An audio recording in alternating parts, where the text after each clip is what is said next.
Assalamualaikum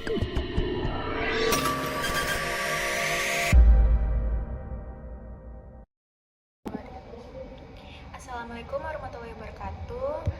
Yang terhormat Bapak Daniel S. Kom MM dan teman-teman sekalian, pada kesempatan ini kami dari kelompok analisis budget perubahan aktiva tetap dan budget kas akan memaparkan materi mata kuliah penganggaran perusahaan.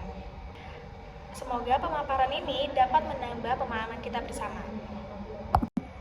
Sebelumnya izinkan saya memperkenalkan diri. Nama saya Lisa Riani dengan NIM 64242048. Di sini saya akan menjelaskan latar belakang perencanaan keuangan yang baik membantu perusahaan mengelola sumber daya secara efisien dan terarah. Salah satu bagian pentingnya adalah budget perubahan aktiva tetap yang digunakan untuk merencanakan pembelian, penggantian, dan pengendalian aset jangka panjang agar kegiatan operasional terjalan lancar dan terhindar dari pengeluaran besar yang tidak terduga. Selain itu, budget kas diperlukan untuk memprediksi arus kas masuk dan keluar sehingga perusahaan mampu menjaga likuiditas dan memenuhi kewajiban jangka pendek. Kedua anggaran tersebut saling melengkapi dan menjadi dasar penting dalam pengambilan keputusan manajerial perusahaan. Kepencet sendiri. Saya Sifia Lausa dengan NIM 64241326 ingin menjelaskan profil perusahaan pada CV Agung Jaya. Perusahaan ini agrikultur yang bergerak di bidang pembibitan tanaman dan berdiri pada awal tahun 2020-an. Perusahaan yang menjalankan kegiatan operasional mulai dari pengelolaan lahan, proses pembibitan, perawatan tanaman hingga pendistribusian bibit dengan tujuan menjaga kualitas dan efisiensi pada usaha. Untuk mendukung operasional CV Agung Jaya ini memiliki aktivitas tetap berupa tanah, peralatan, produksi, dan kendaraan operasional. Selain itu, perusahaan ini menyusun budget kas untuk mengendalikan penerimaan dan pengeluaran kas dari kegiatan operasional maupun investasi. Pengelolaan aktivitas tetap dan keuangan tersebut telah disesuaikan dengan SAK/ETAP guna yaitu untuk mendukung pengembalian keputusan manajemen dan keberlanjutan usaha. Penelitian ini dilakukan di CV Agung Jaya pada Desa Sukorejo, Kecamatan Undanau, Kabupaten Blitar, Jawa Timur, yang bergerak di bidang pembibitan tanaman.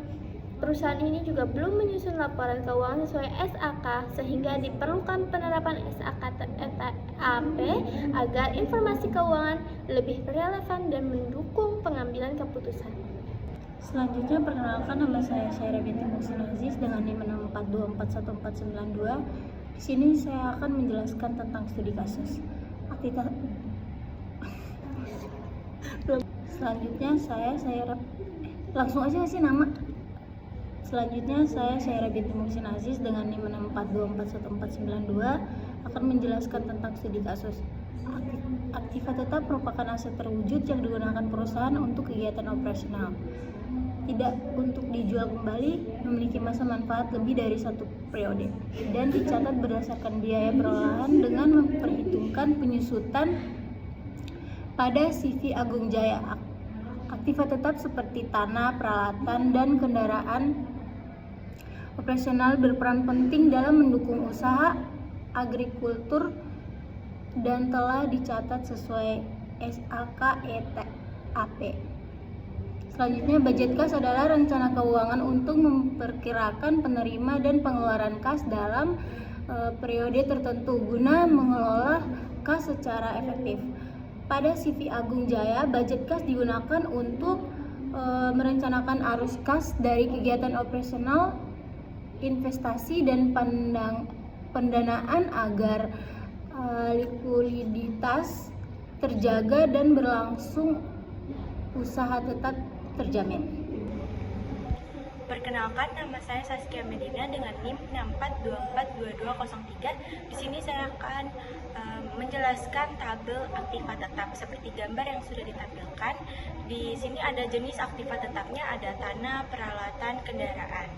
Dan ada juga nilai perolehannya, yaitu untuk tanah 200 juta, untuk peralatan 16.525.000, dan kendaraannya 31.883.000. Dan untuk akumulasi penyusutannya, tanah tidak memiliki, dan peralatan itu 4.063.000, untuk kendaraan 7.970.750 perak, dan juga nilai buku untuk tanah itu 200 juta, untuk peralatan 12.462.000, untuk kendaraan 23.912.250.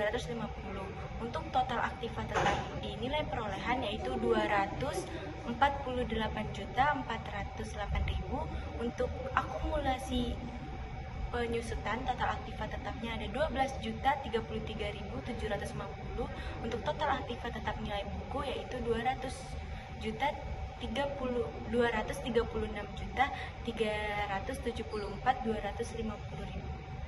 Dan berdasarkan data aktiva tetap pada CV Agung Jaya, perusahaan memiliki beberapa jenis aktiva tetap yang digunakan untuk menunjang kegiatan operasional usaha.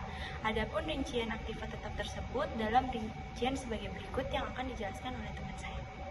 Saya Revi Puspitasari dengan NIM 64241494. Tanah. Perusahaan memiliki tanah yang dicatat dengan nilai perolehan terbesar Rp 200 juta rupiah. Tanah ini digunakan sebagai lokasi operasional perusahaan, khususnya untuk kegiatan pembibitan tanaman. Tanah tidak dikenakan penyusutan karena memiliki masa manfaat yang tidak terbatas. B. Peralatan. CV Agung Jaya memiliki peralatan dengan nilai perolehan sebesar Rp 16.525.000 yang digunakan untuk mendukung kegiatan operasional dan produksi perusahaan. Peralatan tersebut disusutkan menggunakan metode garis lurus dengan akumulasi penyusutan sebesar Rp 4.063.000, sehingga nilai buku peralatan pada akhir periode adalah sebesar Rp 12.462.000. Penyusutan kendaraan dilakukan dengan metode garis lurus dengan akumulasi penyusutan sebesar Rp 7.970.250, sehingga nilai buku kendaraan pada akhir periode adalah sebesar Rp 23.912.250. C. Kendaraan.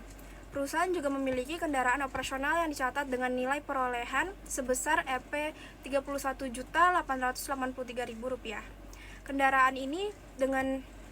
Kendaraan ini digunakan untuk menunjang mobilitas dan distribusi hasil usaha perusahaan. Sebelumnya perkenalkan, nama saya Mutiah dengan NIM 64241519. Selanjutnya saya akan membacakan tabel budget kas. Yang pertama, itu ada saldo kas awal pada tanggal 30 November 2023 sebesar Rp230.112.98. Penerimaan kasnya yaitu kas diterima dari pelanggan sebesar Rp75.200.000. Selanjutnya di investasi pemilik sebesar Rp2.800.480. Total penerimaan kas yaitu sebesar Rp293.680.000. Selanjutnya ada pengeluaran kas.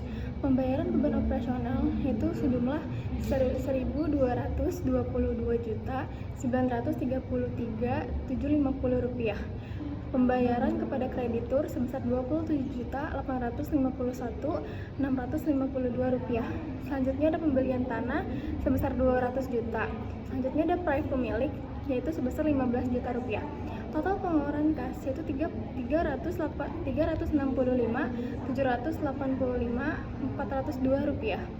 Kenaikan penurunan kasnya yaitu selisih 72.105.402 rupiah. Terakhir saldo kas akhir tanggal 31 Desember 2023 yaitu sebesar Rp395.777.902 rupiah. Selanjutnya, perkenalkan, nama saya Nindi Fitriani dengan NIM 64242201. Di sini saya akan menjelaskan tentang saldo kas awal. Per 30 November 2023 sebesar Rp230.112.098 perak. Saldo ini menjadi dasar perhitungan budget kas bulan Desember dan mencerminkan kondisi likuiditas awal perusahaan sebelum adanya penerimaan atau pengeluaran kas baru. Selanjutnya penerimaan kas. Total penerimaan sebesar Rp293.680.000 berasal dari penjualan sebesar Rp75.200 dan investasi pemilik Rp218.480.000. Penerimaan ini menunjukkan kemampuan perusahaan menghasilkan kas dari operasional dan dukungan modal untuk mendukung kegiatan usaha serta investasi aktivitas tetap. Saya Mutia Firdaus Madinata dengan NIM 642409663 pengeluaran kas. Total pengeluaran sebesar Rp365.780.502 perak terdiri dari beban operasional, yaitu Rp122.933.750. Pembayaran uang sebesar Rp27.851.632 perak. Pembelian tanah yaitu sebesar 200 juta dan proyek pemilik sebesar 13 juta. Pengeluaran ini mencerminkan biaya operasional, kewajiban perusahaan, serta investasi jangka panjang untuk pengembangan usaha. 4. Kenaikan atau penurunan kas. Selama Desember 2023, terjadi penurunan kas sebesar Rp72.105.402 perak. Penurunan ini terutama disebabkan oleh pembelian tanah sebagai aktiva tetap, menandakan perusahaan sedang melakukan investasi untuk pengembangan usaha jangka panjang. 5. Saldo kas akhir. Per 31 Desember 2023 sebesar Rp300.095.777.902 perak. Saldo akhir ini diperoleh dari saldo awal ditambah penerimaan dan dikurangi pengeluaran, menunjukkan posisi likuiditas perusahaan pada akhir periode dan kesiapan kas untuk kebutuhan operasional selanjutnya.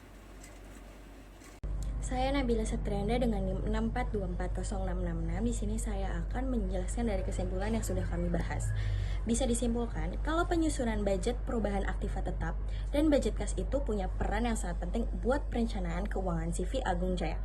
Budget aktiva tetap membantu perusahaan dalam merencanakan pembelian, penggunaan, sampai pengendalian aset jangka panjang supaya kegiatan operasional bisa berjalan lebih optimal. Sementara itu, budget kas lebih fokus ke arus kas masuk dan keluar, sehingga manajemen bisa menjaga likuiditas perusahaan dan tetap mampu mempengaruhi kewajiban jangka pendek. Walaupun sempat terjadi penurunan saldo kas karena adanya investasi tanah, perusahaan masih berada dalam kondisi kas yang aman. Jadi, kedua budget ini saling berkaitan dan sama-sama mendukung pengendalian dana, kestabilan keuangan, serta keberlanjutan usaha CV Agung Jaya ke depannya. Demikian pemaparan yang dapat kami sampaikan. Semoga materi ini bisa memberikan gambaran dan pemahaman terkait penyusunan budget perubahan aktiva tetap dan budget kas pada CV Agung Jaya. Kami menyadari bahwa dalam penyampaian ini masih terdapat kekurangan. Oleh karena itu, saya sangat terbuka oleh kritik, saran maupun pertanyaan. Terima kasih atas perhatian Bapak. Mohon maaf apabila ada kata yang kurang berkenan. Wassalamualaikum warahmatullahi wabarakatuh.